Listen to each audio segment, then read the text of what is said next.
is paratha. Paratha is a flatbread, but it's not like a naan or like a roti.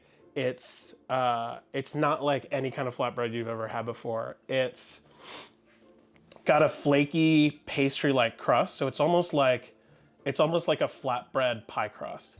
I love to have these. They're super indulgent. Should have like one or two. I'm terrible at baking, but I have taken a shot.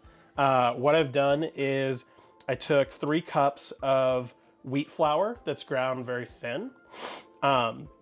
Mix it with a tablespoon of salt, 1 cup of warm water, and I just kneaded it until it formed a dough.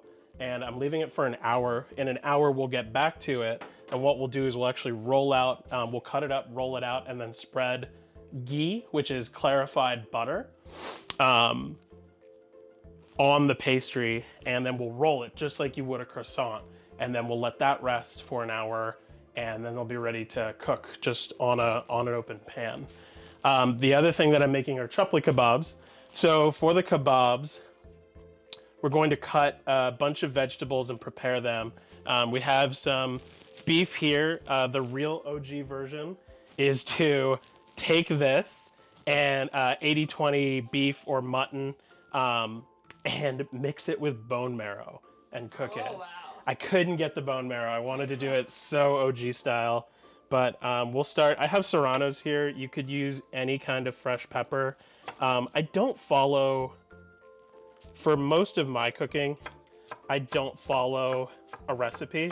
I'm a big fan of watching, I watch a ton of cooking videos on YouTube, and I love to just try and put together the recipe from there. So I eyeball ingredients, I eyeball spices, and then I get kind of just learn to adapt. So that's my philosophy. I feel like a lot of people who are really stressed out about cooking, I feel like things like Blue Apron and stuff kind of help, but I feel like people get really hung up on ingredient sizes. Like, just fucking throw it together. Like, you can kind of figure it out, and very rarely is it going to end up tasting terrible. So you can always adjust. It's definitely, I feel like, to become a good cook, the only thing you really do need to care about is kind of not getting discouraged and wanting to try new things again.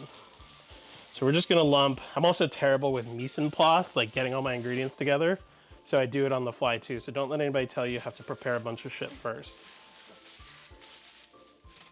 What else? I don't have enough garlic, so we're gonna kind of go a little rogue here. So I have like half of a clove of garlic here. I'm just smashing them, and I'll cut off the shells here. I would like to have maybe like a full head of garlic, but I also like a lot of garlic. This is probably fine for a typical recipe. I think what I might do is throw in some black garlic oil that I've made for ramen, but it'll work really well. It's got a lot of garlic flavor. That's another like easy cooking thing I feel like you can do, is like make your own kind of flavored oil and stuff. You just chop up whatever you're trying to make and throw it in a, fancy hipster mason jar, and boom, you've got, something restaurant quality.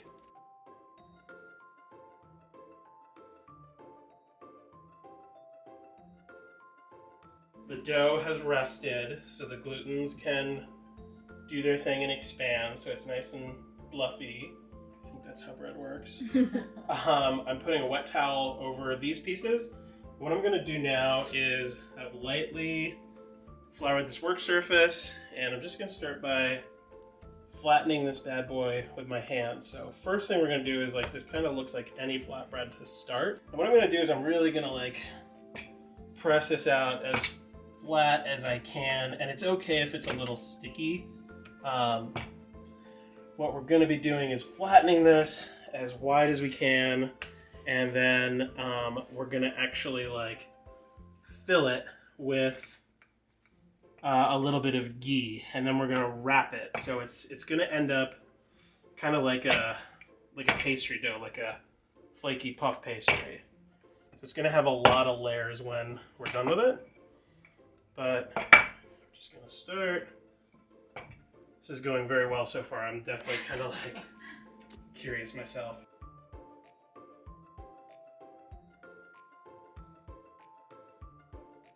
In fact, let me turn on the fan. That's gonna get super. Claudia has been, Claudia has experienced the smoky house quite a few times.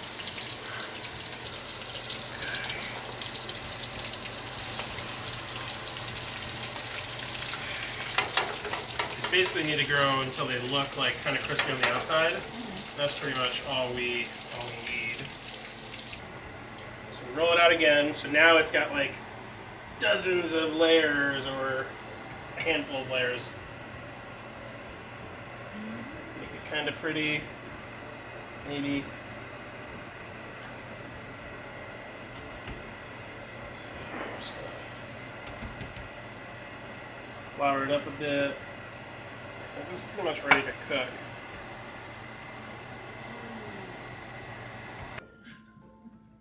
Homemade.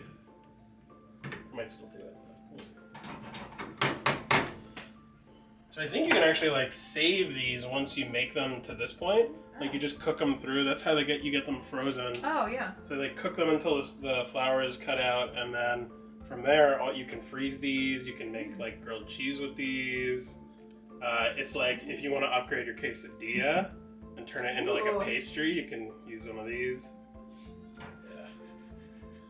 I'm so bad at cool. Like besides the knife work, I'm terrible at like flipping. Although I'm doing it, I guess. Yeah. I'm bad Chef at stuff. it. Chef stuff.